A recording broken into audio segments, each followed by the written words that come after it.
the reasons why.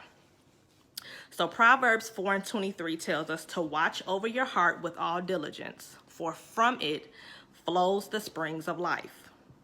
So what does that mean? It means to guard your heart, because it is the place of reason. Reason meaning right reason or wrong reason, morality, and decision making. So this is why we must detox and disinfect our souls, because the trauma from our past will try to sabotage our hearts. Did you catch it? Just in case you didn't, I'm going to repeat that.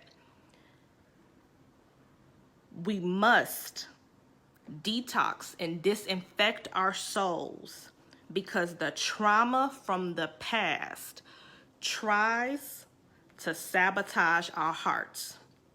And Proverbs 4:23 clearly just told us to watch over our hearts, to guard our hearts, right? Because with all diligence, from it flow the springs of life. So if our souls are wounded, our words are wounded, and our words have power. If our souls are wounded, our words are wounded, and our words have power. If you are a believer, you already know. The power of life and death is in the tongue. So your words have power, and your words are building blocks. They're either building blocks or they're breaking blocks, breaking down what God has designed for you to actually be building. And so we speak what we believe.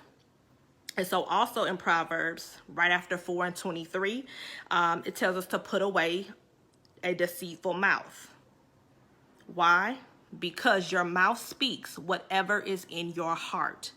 And if your heart is filled with trauma and pain and hurt, and if your heart is wounded, guess what?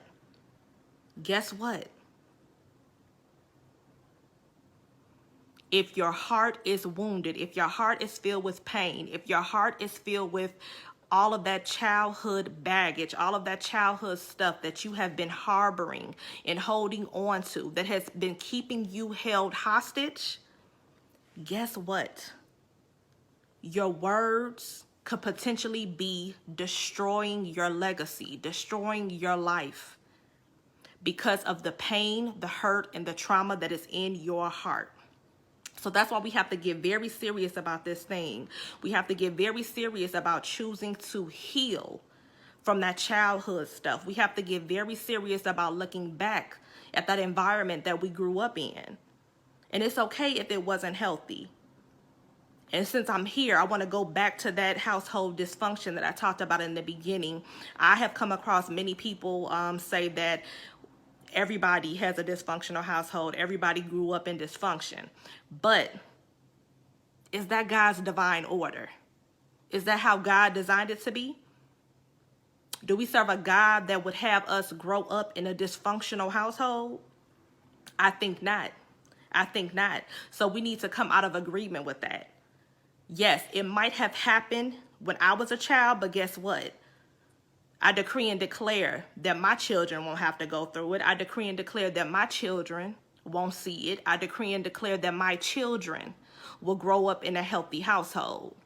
That dysfunction will not be the portion of my household, but peace and God's divine plan and order will be the portion in my household, in the name of Jesus.